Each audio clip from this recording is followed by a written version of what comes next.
નમસ્કાર મિત્રો, અક્ષર અકાદમીના online platform પર હું પ્રોફેસર ડૉક્ટર ડીસી રાઠોડ આપનું સ્વાગત કરું છું.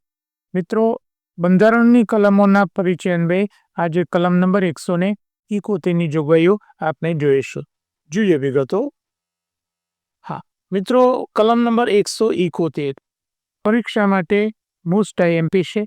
વારંવાર એમાંથી પ્રશ્નો પૂછાય છે. વિધાન પરિષદની રચના અંગેની જોગવાઈ અહીંયા કરવામાં આવે છે. એની સંખ્યા કેટલી હશે, કઈ રીતે એની રચના થાય છે, એની વિગત અહીંયા આપવામાં આવી છે. વિધાન પરિષદ દ્વારા રાજ્યની વિધાન પરિષદની સભ્ય સંખ્યા જે તે રાજ્યની વિધાનસભાના સભ્યોની કુલ સંખ્યાના 1/3 કરતાં વધુ રહેશે નહીં. પહેલી જોગવાઈ એટલે કે વિધાનસભાના સભ્યોની જે સંખ્યા છે એના ત્રીજા ભાગની સંખ્યાથી વધારે રહેશે નહીં. એટલે કે 100 સભ્ય સંખ્યા હોય તો એમાં 300 સભ્ય સંખ્યા હોય તો 100 જેટલા વિધાન પરિષદના સદસ્યો બની શકે, એનાથી વધારે નહીં. પરંતુ રાજ્યની વિધાન પરિષદની સભ્યોની કુલ સંખ્યા કોઈ પણ સંજોગોમાં 40થી ઓછી રહેશે નહીં. એક આ બીજો મુદ્દો છે. ઓછામાં ઓછી કેટલી સંખ્યા? 40.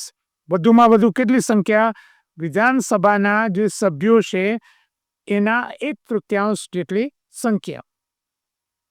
કાયદાથી સંસદ અન્યથા જોગવાઈ ન કરે ત્યાં સુધી રાજ્ય વિધાન પરિષદની રચના ખંડ 3માં એટલે કે એની રચના કઈ રીતે કરવું એની જોગવાઈ કલમ નંબર 171ના ભાગ 3માં આપી છે. કઈ રીતે એની રચના થશે એની વિગત જોઈએ. રાજ્યની વિધાન પરિષદના સભ્યોની કુલ સંખ્યા નંબર 1 1/3 જેટલા સભ્યોની ચૂંટણી રાજ્યની નગરપાલિકા, જિલ્લા બોર્ડ તથા કાયદાથી સંસદ નિર્દિષ્ટ કરે એવા અન્ય સ્થાનિક સત્તા મંડળોના મતદાર મંડળો થશે. એટલે 1/3 જે છે એ નગરપાલિકા, જિલ્લા બોર્ડ અને અન્ય જે સ્થાનિક સત્તા મંડળો છે એના મતદારો ચૂંટણી કરશે.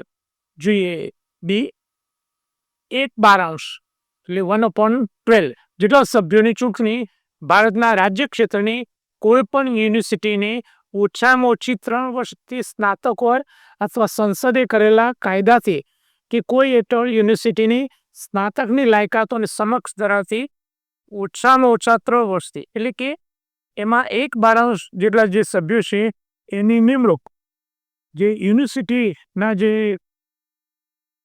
મતદારો છે એ મતદારો દ્વારા થશે. સી 1/12 જેટલા સભ્યોની ચૂંટણી સંસદે કરેલા કોઈ કાયદા હેઠળ ઠરાવવામાં આવે એ રીતે રાજ્યમાંની શૈક્ષણિક સંસ્થાઓમાં ઓછામાં ઓછા 3 વર્ષથી શિક્ષણ આપવાનું કામ કરતી વ્યક્તિઓના બનેલા મતદાનથી એટલે કે આ જોગવાઈ છે. ડી 1/3 જેટલા સભ્યોની ચૂંટણી રાજ્યની વિધાનસભાના સભ્યો ન હોય તેવી વ્યક્તિઓના સભ્યોથી કરશે. બાકીના સભ્યોને ખંડ 5ની જોગવાઈ અનુસાર રાજ્યના રાજ્યપાલ કરશે. એ બાકીના જે વધ્યા એ રાજ્યના રાજ્યપાલ કરશે. જોઈએ વિગતો. હા, હવે આ જે ખંડ 3ના પેટા વિભાગો એ બી સી હેઠળ ચૂંટવાના સભ્યો સંસદે કરેલા કોઈ કાયદા કે તે હેઠળ ઠરાવવામાં આવે તેવા પ્રાદેશિક મતદાર મંડળોમાંથી પસંદ કરવામાં આવશે. જે આપણે જુદા જુદા મંડળો જોયા કે જિલ્લા પંચાયતના સદસ્યો, સ્થાનિક સત્તા મંડળ, યુનિવર્સિટીમાંથી જે સત્તા મંડળ છે તે રાઈટ તે વિગતો હેઠળની ચૂંટણીઓ પ્રમાણસર પ્રતિનિધિત્વ અનુસાર ક્રમિક મત પદ્ધતિ થશે. એની ચૂંટણી ક્રમિક મત પદ્ધતિ એટલે કે મત બીજાને ટ્રાન્સફર થઈ શકે. રાજ્યપાલે નિયુક્ત કરવાના જે સભ્યો છે એ નીચેના વિષયનું ખાસ જ્ઞાન ધરાવતા હોવા જોઈએ. રાજ્યપાલે નિમણૂક કરવાના છે સાહિત્ય, વિજ્ઞાન, કલા, સહકારી પ્રવૃત્તિઓ અને સમાજ સેવા સાથે જોડાયેલ જે વ્યક્તિઓ છે એમાંથી રાજ્યપાલ પસંદ કરશે. વિધાન પરિષદની કુલ સભ્ય સંખ્યા રાજ્યની વિધાનસભાના સભ્યોની કુલ સંખ્યાના 1/3 કરતાં વધુ નહીં અને ઓછામાં ઓછી 40 જે આપણે જોઈ ગયા. જોઈએ એના પછીની વિગત. હા, હવે બીજો જે ભાગ હતો એનો સાર અહીં આપે છે. એટલે પરીક્ષા માટે આ સૌથી મહત્વનો મુદ્દો છે. રાઈટ.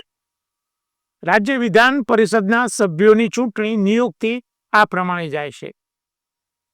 1/3 સભ્યો નગરપાલિકા, જિલ્લા બોર્ડ અને અન્ય સ્થાનિક સત્તામંડળના સભ્યો દ્વારા ચૂંટાય છે.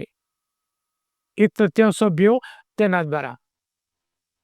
1/2 સભ્યો રાજ્યની યુનિવર્સિટીના સ્નાતકોના મતદાર દ્વારા ચૂંટવામાં આવે છે.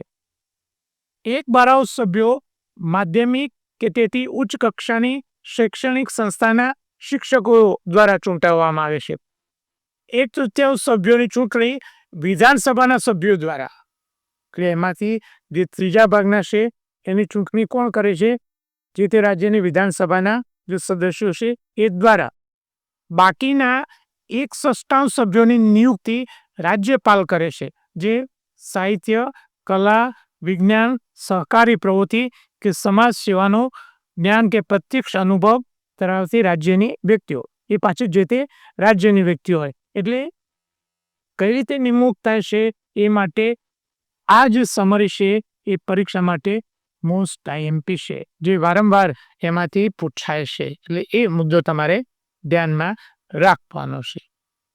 હા, આંધ્રપ્રદેશમાં 2 એપ્રિલ 2007ના રોજ વિધાન પરિષદ અસ્તિત્વમાં આવી.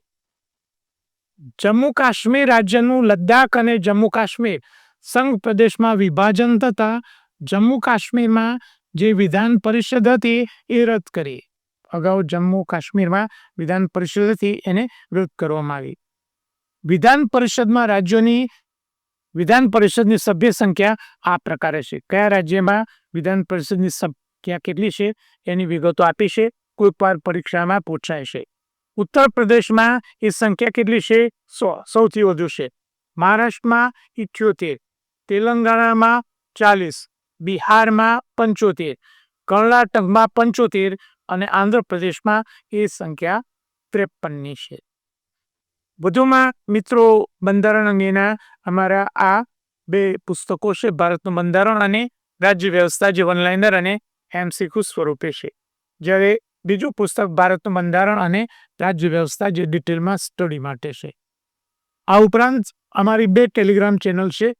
બીસી રાઠોડ કરંટ અફેર્સ, કે જેમાં રોજે રોજનું કરંટ અફેર્સ, માસિક કરંટ અફેર્સ એમાં મૂકવામાં આવે છે. દરરોજની 10 થી 15 જેટલી પોસ્ટ એમાં મૂકવામાં આવે છે. તેમજ ક્વિઝ અને વિશિષ્ટ દિવસની વિગત એમાં મૂકવામાં આવે છે. તેમાંથી પરીક્ષામાં પૂછાયેલા કરંટ અફેર્સના પ્રશ્નોની યાદી અમે વિગતો અહીંયા મૂકી છે. આ ઉપરાંત અમારી બીજી ટેલિગ્રામ ચેનલ છે ગૌરવવંતી ગુજરાતી, જેમાં ગુજરાતી ભાષાને લગતી, સાહિત્ય અને વ્યાકરણને લગતી પોસ્ટ મૂકવામાં આવે છે. હજુ સુધી જો તમે અમારી આ બંને ટેલિગ્રામ ચેનલમાં જોડાયા ન હોય તો જોડાઈ જવા વિનંતી છે. વધુમાં અમે ઇન્સ્ટાગ્રામ પર પણ અમારી જે વિભિન્ન પોસ્ટ છે એ અમે શેર કરીએ છીએ. એટલે અમને ઇન્સ્ટાગ્રામ પર પણ ફોલો કરવા વિનંતી છે. વધુમાં આજનો આ વિડીયો આપને પસંદ આવ્યો હોય તેને લાઈક કરીને શેર કરવાનું ભૂલતા નહીં. અને હજુ સુધી જો તમે અમારી આ ચેનલને સબસ્ક્રાઈબ ન કરી હોય તેને સબસ્ક્રાઈબ કરી દેવા વિનંતી છે અને બેલ આઇકોનને ચાલુ કરવાનું ભૂલતા નહીં.